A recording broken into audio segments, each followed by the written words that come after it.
Мухаммед пайгамбардын өмүр баяны. Китепти окуп, аудиолоштурган Шакиров Эрганат. Алгачкы мусулмандар. Алгачкы иман келтирген момун мусулман Алланын элчиси саллаллаху алейхи вассалам болуп саналат. Бул жагдай Куран аятында мындайча билдирилет. Пайгамбар Раббиси тарабынан жиберилгенге иман келтирди. Бакара сүрөсү 285 аят. Эй Мухаммед, акыйкатта мен динде бир гана Аллага берилип, калыс ибадат кылууга, Аллага моюн сунуучулардын эң биринчиси болууга буйрулганмын дегин. Зумар сүрөсү 11-12 аяттар. Ыймандан бактысын тапкан экинчи инсан Кутман энебиз Азирети Хадича. Азирети Хадичанын көргөн кыздары Азирети Рукия, Умму Гүлсүм жана Фатималар дароо иман келтиришип, мусулман болушкан. Күндөрдүн биринде Азирети Хадичанын намаз окуп жатканын Азирети Али көрүп айраң таң калды. Зирек өспүрүм кызыгы артты көрүнүп, суроо узатты. Эмне кылып жатасыз? Бул суроого Азирети пайгамбар саллаллаху алейхи вассалам өзү жооп берди. Бул Алла Тааланын өзү үчүн тандаган дини болуп саналат. Мен сени жалгыз Аллага иман келтирүүгө, ибадат кылууга, эч бир пайда же зыяны болбогон Лат менен Уззаны чанууга жана танууга чакырамын. Азирети Али жооп берди. Мындай динди ушу кезге чейин бир да жолу уккан эмесмин. Атамдан сурабай туруп чечим кабыл албаймын. Аны менен бирге кеңешип көрөйүн. Сүйүктүү пайгамбарыбыз дал ошол учурларда үгүт иштерин жашыруун жүргүзүп жүргөндүктөн ага эскертүү берди. Али, эгер мусулман болгоң келбесе, мен айткан нерселерди жашыруун карма, жарыя кылба. Азирети Али ал түнү унчукпады. Алла Таала анын жүрөгүнө исламга болгон сүйүүнү сүртүп койду. Күн чыгары менен пайгамбарыбызга барып, ислам дини тууралуу суроо бере баштады. Алынган жооптор анын көңүлүнө чындап эле жагып калды көрүнөт. Исламды кабыл кылып дароо мусулман болду. Мусулман болгондугун бир топко чейин атасынан жашырып жүрдү. Азирети Али дал ушул мезгилдерде 10 жашта болгон. Намаз маалы жакындап калганда пайгамбарыбыз саллаллаху алейхи вассалам Алини ээрчитип Меккенин четиндеги дөңсөөлөрдүн арасына кетчү. Экөө көздөн далдоо жерде намаз окуп, көгүмдө үйгө кайтышар эле. Мындай көрүнүш бир топко чейин уланып турду. Абу Талиб акырында инисинин жана уулунун жашыруун түрдө намаз окуп жүргөнүн билип калды. Жашыра турган эч нерсе калбагандыктан Азирети пайгамбарыбыз аны да исламга үгүттөдү. Абу Талиптин жообу мындайча болду. Кагылайын тууганым, бир боорумдан калган карааным. Ата-бабаларыбыз калтырып кеткен динди таштап коюуга менин күчүм жетпейт. Бирок сен бул диниңден баш тартпа. Жолуңду улап кете бер. Касам ичип айтамын, мен тирүү турганда сага эч ким жолтоо боло албайт. Анан уулу Алийге насаатын айтты. Уулум, абакең сени жакшылыкка жана таза жолго гана жылоолойт. Сен агаңдын жолуна бекем бол, анын айтканы менен бол. Кулчулуктан азаттыкка чыккан Заид бин Харрис Алиден кийин исламды кабыл кылган. Намазды үйрөнүп, Азирети пайгамбарыбыздын кызматын кылган жароокер жардамчысы болгон. Таифтин чуулуу Аламан калкы Алланын элчисин ташбаранга алган кезде Заид бин Харис аны калкылап ташка, кесекке денесин тоскон. Ошондо Заидтин соо жери калган эмес, денесинен кан сызылып, көп жаракат алган. Мындай тайманбастыгы менен Азирети пайгамбарыбызга болгон сүйүүсүн жана берилгендигин далилдей алган. Ошону менен катар акыры элчинин сүйүүсүнө, көңүл буруусуна арзыган.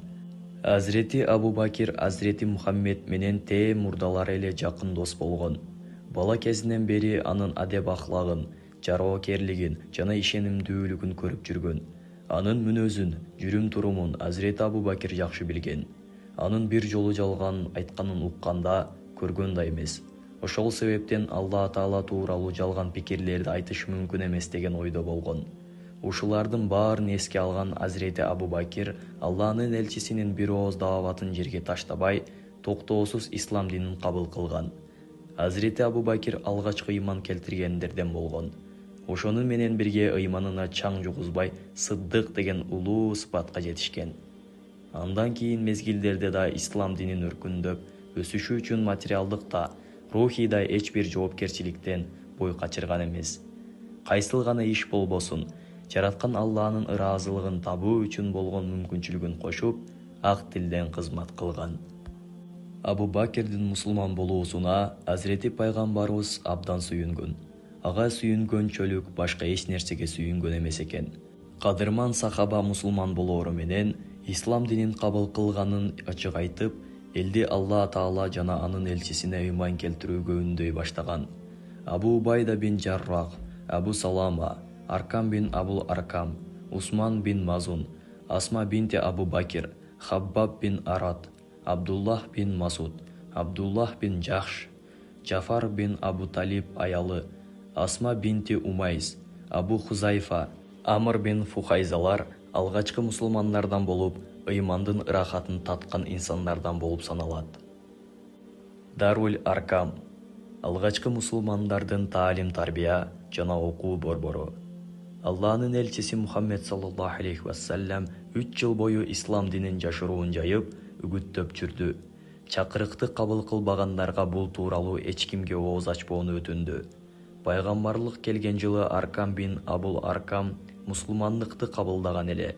Ошондон тарта мусулман сахабалар Аркамдын үйүнө жашыруун жыйналып жүрүштү. Мусулмандар Аркамдын үйүн Дарул Ислам деп атап алышты.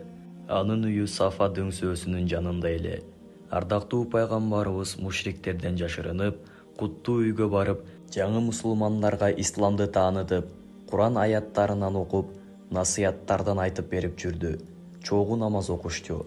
Көп адамдар ислам менен ушул үйдө таанышып, ушул үйдө ыйманга келишкен. Мусулмандардын мындай жашыруун жыйналыштары, өткөрүп жүргөн дин сабактары, талкуулары 6 жыл бою Азирети Умар мусулман болгонго чейин сүргөн. Ислам динин жайылышында, диний сабактардын өтүлүүсүндө бул куттуу үйдүн тарыхый чоң салымы бар.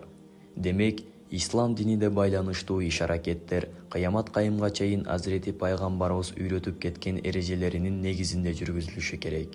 Дин исламдын мындан ары дагы илгерилеши же такыр маалыматы жок элдерге динимизди жайылтуу үчүн эң башта таалим-тарбияга, окууга, үйрөнүүгө абдан маани берүү зарыл. Пайгамбарлыктын 4-жылы. Жашыруун сүргөн 3 жылдык чакыруудан кийин пайгамбарлыктын 4-жылы Алла Таала буйруду: "Элчим, сага буйрулгандар тууралуу ачык айкын кабарла. Мушриктерден жүзүүрү. Акыйкатта биз сени шылдыңдоолордон коргойбуз." Хижр сүрөсү 94-95 аяттар. Исламды жалпы элге жар салууга бул аяттар буйрук иретинде келди. Бул жагдай дагы да ачык. Жада калса эскертүү иретинде башка аятта минтип буйрулат: "О адамдар, мен шек күмөнсүз баарыңар үчүн жөнөтүлгөн Алланын элчисимин. Алла бүтүндөй асмандар жана жердин ээси. Андан башка кудай жок. Ал тирилтет жана өлтүрөт. Аллага жана анын сөздөрүнө ишенгиле. Жиберилген сабатсыз пайгамбарга ишенип, аны ээрчигиле. Ошондо туура жолду табарсыңар" дегин. Араф сүрөсү 158 аят. Ушул буйрук менен ислам динине ачык чакыруусу керек эле. Бирок кайсы жерден, кантип баштан ойлонуп жаткан кезде дагы башка вахий келди. "О болу, өзүңдүн эң жакын тууганыңа акырет азабын эскерт."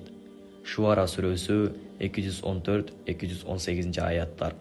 Жараткан Кудай Таала буйругандай, Азирети пайгамбарыбыз адегенде өзүнүн жакын туугандарынан баштады.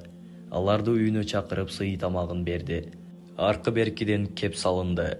Анан сөз баштады: "Абдулмуталиптен тараган менин жакын туугандарым, мен бүт адамзатка пайгамбар болуп жөнөтүлдүм. Менин кээ бир муужизаларымды да көрүп турасыңар. Кимиңер өз тууган жана досум катары сөз берип мени ээрчийсиңер." Анын бул сөздөрүнө эч ким деле маани бербеди көрүнөт. Кыйлага дейре жымжырттык өкүм сүрдү. Ошол мезгилдерде тестиер өспүрүм экендигине карабай, ыймандуулардын кербенине алгачкылардан болуп кошулган Азирет Али тура калып: "О Алланын элчиси, сага мен жардамчы болом", деди. Көчөт сезим Алинин бул сөзүнө акылы жете бербеген көпчүлүк аны мыскылдагандай түрдө акшыя карап калышты. Али элдин арасынан суурулуп чыгып, Алланын элчисинин жанына барды. Мусулман өспүрүмдү жылмаюу менен тосуп алып, миллиардтаган адамдар өбө албай кеткен куттуу колу менен баланын башынан сылап койду. Алгачкы чакырыгынан колдоо таппаганына анчейин деле капа болгон жок. Анткени Алла Таала ага төмөнкү аяттарды буйруп жаткан эле. Ясин, даанышмандыкка толгон Курандын акы үчүн сен шек күмөнсүз пайгамбарлардансың, туп-туура жолдосуң. Ясин сүрөсү 1-4 аяттар.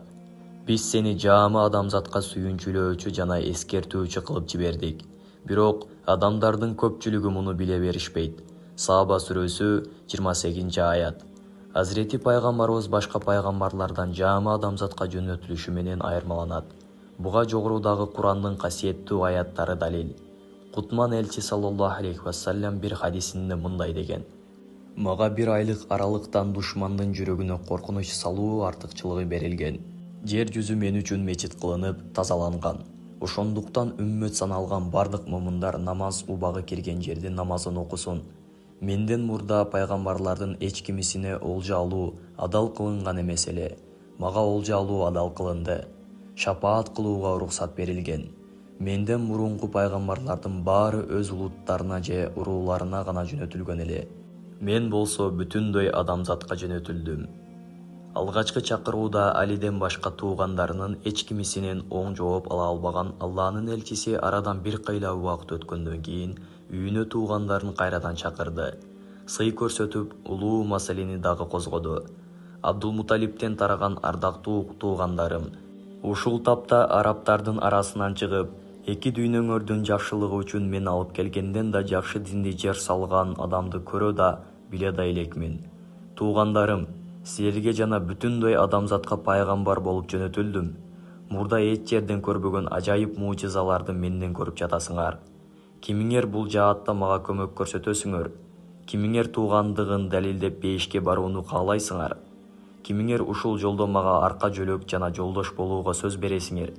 Азирети Мухаммеддин чакырыгы бул ирет дагы жоопсуз калды. Айрымдары мыйыгынан жымыйып, шылдыңдап тарап кетишти. Бүтүнгө караганда туугандын пикирин тууган тез түшүнөт, бачым кабылдайт. Бул демейки акылга төп келер тажрыйбалык көрүнүш. Анын сыңары улуу чакырыкты туугандар кош колдоп колдоого алышканда, ислам дининин коомго тарашы алда канча тез болор эле. Тескерисинче өз туугандар жол башчыны колдобой турган болушса, алыстагы бөтөн коомдун ага ишенүүсү, ыйман келтирүүсү кыйынга турат. Алланын элчисинин жараткандын буйругуна моюн сунуп, эң алгач өз жакындарын динге чакырганы ошондон эле. Сафа дөңсөсүндөгү кайрылуу. Алланын элчиси саллаллаху алейхи вассалям жараткандын буйругун орундатуу максатында күндөрдүн биринде Сафа дөңсөсүнө чыгып, Курайш уруусуна үн салды. Эмне жаңылык болуп кетти экен деген кызыгууга жетеленген аламан калк дөңсөсүнүн бооруна жыйналышты. Бийигирээк борчук ташка чыккан Азирети пайгамбарыбыз элге мынтип кайрылды: О Курайш жамааты, ушу тоонун артында же болбосо ушул өрөөндө душмандын аттары турат. Азыр силерди басып кирип, мал мүлкүңөрдү талап кетет десем, мага ишенесиңерби? Аламан калк эч ойлонбой туруп бир ооздон: Ооба, ишенебиз. Анткени сенин жалган айтканыңды эч качан уккан эмеспиз. Сени туура, чын сүйлөгөн адам катары тааныйбыз, деп чуулдап жиберишти. Келгендердин бир ооздон берген таасын баасын алгандан кийин Алланын элчиси саллаллаху алейхи вассалям аларга Кудай Таала жөнөткөн жарлыктарды угуза баштады. Андай болсо, азыр алдыда баарыңарды коркунучтуу азап күнү күтүп турганын, Алла Таалага ишенбегендердин ошол азапка дуушар болорун кабарлаймын. Ошол азапты эскертүү үчүн мен силерге пайгамбар болуп жөнөтүлдүм. Курайш жамааты, менин ушу азыркы абалым кудум кооптуу душманды көрүп, үй бүлөсүнө зыяны тийип калышынан чочулап, кабар берүү үчүн алдастап чуркап келген адамдын абалы сыяктуу. Курайш жамааты, баарыңар уйкуда мемирегендей өлөсүңөр, уйкудан ойгонгонсуңар тирилесиңер. Мүрзүдөн туруп Алланын алдына барарыңар, бул дүйнөдөгү жасаган бардык иш-аракетиңердин эсеп-кысабын берүүчү күн, кашкайган чындык. Натыйжада же жакшылыгыңардын жана ибадатыңардын үзүрүн көрөсүңөр, же күнөө иштериңердин жазасын алып, каттуу азап тартасыңар. Үзүр түбөлүктүү бейиш, жаза түбөлүктүү тозок. Алла элчисинин бул кайрылуусуна туугандарынан эч кандай деле жалпы каршылык келген жок. Жакын тууганы Абу Лахаб гана: Эй колу куругур, бул жерге бизди ушуну айтайын деп чакырдың беле? деп катуу жемелеп салды. Анын сөзү Азирети пайгамбарыбыздын жүрөгүн оорутtu. Абу Лахабтын мындай орой кадамына жооп катары Таббат сүрөсү түшүрүлдү. Абу Лахабтын эки колу курусун, куруду да жок болду. Байлыгы жана жыйгандары ага пайда берген жок. Ал жана анын курма буласына таңылган отунду жүктөнгөн аялы алоолонгон тозок отуна кирет. Таббат сүрөсү 1-5 аяттар. Бул сүрөдө Абу Лахабтын аялы жөнүндө да айтылат. Ал Алланын элчиси өтө турган жолго тикен коюп, ага азап тарттырган. Бул сүрө ошол эле учурда уруучулуктун жана кан жакындыгынын анчейин деле баалуулугу жок экендигин каймана түрдө билдирет. Эң негизгиси рухий жакындык, такыбаалык маанилүү. Анткени рухтун уруусу канга тартмайы жок. Уруучулук денеге гана таандык нерсе. Дене болсо топуракта чирип жок болот. Адамдын бар баалуулугу анын рухий дөөлөтүндө. Киши баласынын материалдык тарабы саналган дене рухтун кийими таризде. Адам түрдүү кездемеден асемдеп кийим тиктирип кийсе деле, рухайний өңүтү баалуу болуп кетпейт. Тек гана сырткы көрүнүшү көркүнө чыгат. Алланын элчисинин аракети жемиштүү болуп, эжелери Азирети Сафия жана Азирети Атика, Азирети Аббас азат кылган Абу Рафи, Абу Зар жана Амр бин Аббас мусулман болушкан. Абу Зар исламдан мурунку караңгылык доордуда буттарга табынбастан таза жүргөн инсан болгон. Дин исламды кантип кабыл кылганын мындайча баяндаган. Мен уруум гыфар болот. Меккеде бир адам өзүнүн пайгамбар болгондугун айтып чыгыптыр деген кабарды угуп калдым. Ошол кабарды укканда эле Алла Таала менин жан дүйнөмө исламга болгон бир жылуу сезимди салган экен. Унайс тууганыма барып, сен Меккеге баргында көктөн кабар алдым деп жаткан адамга жолук. Аны менен баарлашып көр, жакшылап байкаштыр, анан мага кабар бересин деп өтүнүчүмдү билдирдим. Унайс Меккеге жөнөп кетти. Алланын элчиси менен жолугушуп, анын сөздөрүн көңүлгө жакшылап түйүп калган экен. Жайдары маанайда келди. Меккеге бардым. Сенин диниңди тутунган бир кишиге жолуктум. Алла Тааланын жердеги элчиси экендигин айтты. Өзү ошентип жаткан болсо, айланасындагылар эмне деп жатышыптыр. Алжып калган жинди сыйкырчы, акын, көзү ачык деп ал тууралуу жаман ойлошот экен. Тууганым адабият, айрыкча акындык өнөр жаатында билгин адам болгондуктан, Азирети пайгамбар тууралуу өзүнүн оюн айтты. Көзү ачыктардын сөздөрүн бешке билем. Анын сөздөрү көзү ачыктардын сөздөрүнө окшобойт. Такыр коошпойт. Анын сөздөрүн акындыктын түрдүү жанрларына салыштырып көрдүм. Кудайга ант, аны ыр деп айтууга болбойт. Анын ар бир сөзү кашкайган гана чындык. Ага жалаа жапкандар жалган эле нерселерди көбүртүп жүрүшөт. Жалаакорлордун пикиринин эч бирине макул эмесмин. Анткени алардыкы акылга сыйбас тантырамайлар. Пайгамбармын деген адам жакшылыкка, ийгиликке жана адеп ахлактык асыл сапаттарга чакырып, бузукулуктан, бүт жамандыктан тосуп жатат. Тууганым канчалык берилип айтпасын, ага алымсына албадым. Эртеси азыгымды камдап, чаначыма суу толтуруп алып Меккеге карай жол тарттым. Бир топ жол жүргөндөн кийин көздөгөн жериме жеттим. Алланын элчисин тааныбагандыктан бирөө жарымдан сурагандан чочулап турдум. Каабага барып замзамдан кана ичип, бир кыйлак күтүп турдум.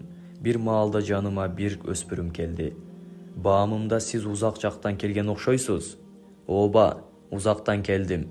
Андай болсо бүгүн биздикине конок болуңуз, деп мени көндүрүп үйүнө ээрчитип кетти. Мекке калкынын аркандай жалаасынан кооптондубу, айтор эмне үчүн келгенимди сураган жок. Эртеси Алланын элчисин табуу үчүн кайрадан Каабага бардым. Кечке чейин күттүм. Эч кандай кабар ала албадым. Аңгыча Али келип мага суроо берди. Сиз алигече кайда барарыңызды аныктай элексизби? Ооба. Келиңиз бүгүн да биздикине конок болуңуз, деп дилгирлигин билдирди. Үйүнө барганыбыздан кийин мага суроо салды. Сиздин кандай көйгөйүңүз бар? Бул жакка эмне үчүн келдиңиз эле? Эч кимге айтпоо жана жол көрсөтүү тууралуу убадасын алганымдан кийин, бизге жеткен кабарларга караганда, ушул шаардан бирөө пайгамбар болгондугун жарыялап жатыптыр. Аны менен жүз көрүшүп, баарлашуу максатында келгенмин, дедим оңтойсуздана. Келгениң абдан жакшы болуптур. Ал инсан Алланын элчиси жана чыныгы пайгамбар. Эртең менен тургандан кийин экөөбүз көчөгө чыгабыз. Сен мени жакшылап көзөмөлдөшүң керек. Мен кирген үйгө сен да киресиң. Кооптуу бир нерселерди байкай турган болсом, бут кийимимди түздөмүш болуп дубалга жөлөнөм. Сен болсо түз өтүп кетесиң, деди зирек бала. Эртеси күнү пайгамбарыбызга бардык. Ассаламу алейкум я Расулуллах, салам сага Алланын элчиси деп ислам тартиби менен учурашып, озунуп салам бергенге үлгүрүп калдым. Мухаммед, сен адамдарды эмнеге чакырып, эмнеге үгүттөп жатасың деп максатын сурадым. Мен эч бир шериги жок жалгыз Алла Таалага ыйман келтирүүгө, буттарга сыйынууну токтотууга жана менин Алла Тааланын элчиси экендигиме ишенүүгө чакырып жатам деп кыскача түшүндүрдү. Биз көпкө баарлаштык. Аныгын аңдаган соң кетенчиктеп убакытты создуктургум келген жок. Мусулмандыкты кабыл кылдым. Менин мусулман болушума Алланын элчиси абдан кубанды. Ал мага мээримдүү жылмайып көпкө тигиле карап, «Абузар, сен эми бул ишти Меккенин калкына угуза көрбө. Өз элиңе кайта берсең болот эми», деди кубанычтуу маанай менен. «Кагылайын пайгамбарым, мен мусулман болгонумду ачык жарыя кылгым келип жатат», дедим. «Меккенин калкы сага зыянын тийгизип коёбу деп чочулап турам. Мени өлтүрүп жиберишсе да жарыялайм, пайгамбарым», деп айтканымдан кайтпай койду. Менин толкунданып турганымды түшүндү окшойт. Алланын элчиси унчукпай сүкүткө сүңгүдү. Барсам Курайыштын көп адамдары Каабанын жанында турушуптур. Чоочун экенимди баамдашты көрүнөт. Баары мага жардап карашты. Чогулгандарга карап үнүмдү бийик көтөрүп өз динимди жарыя кылдым. «О Курайыш журтчулугу, Алла Тааладан башка сыйынууга татыктуу Кудай жок экендигине, Мухаммед анын кулу жана элчиси экендигине күбөлүк этемин». Мени сөзүмдү уккан мушриктер так секиришти. Заары чачырап, айрымдары отту тутандырып жибербеспи. «Кара муну, мээсинен айныган неме го? Кармагыла бул сабини», деп курчап алышып, чала жан кылып токмоштошту. Алланын элчисинин абасы Аббас жете келип коргоп калбаганда мени өлтүрүп коюшмак беле, ким билет. «Силерге убал жок, Курайш жамааты, силер деген соодагерсиңер. Соода жолуңар мына бул Гыфар уруусунун эшик алдынан өтөт. Эмне жолуңардын кесилишин каалап турасыңарбы?» деп айрымдарын көкүрөктөн ары түртүп, жекирип алды. Аббастын ачуусунанбы, же кадырынан айбыгыштыбы, эмелики ачуулуу мушриктер тарап кетишти.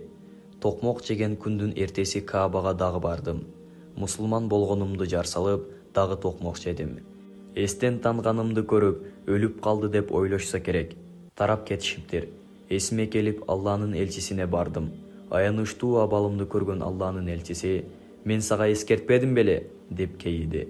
«Кадырман пайгамбарым, көңүлүм ушуну каалап турган соң, аны орундаттым», деп ыйман толкунуна багынып бергенимди айттым. Ошентип, бир нече күн бою Азирети пайгамбарыбыз менен чогуу болдум. Акыры жөнөр күнүм да белгилүү болду. Узатып жаткан пайгамбарымдан айрылгым келбей, аргасы жөнөп жаттып: «Кудайымдын куттуу элчиси, мен эми эмне кылышым керек? Эмне буйруйсуң?» дедим. «Менден буйрук барганга чейин коомуңду ислам динине үгүттөй бер. Ачыкка чыкканыбызды угаарың менен бизге келип кет», деген тапшырма берди. Азирети Мухаммед Мустафа саллаллаху алейхи вассалам бардык тоскоолдуктарга карабай элди ислам динине үгүттөй берди. Указ, Мажанна, Сулмажас өңдүү эл көп жыйналган жарманкелерге байкедей, эркин кул, улуу кичүү дебей баарына кайрылып, Алла Тааланын жалгыз экендигине ыйман келтирүүгө үмдөдү.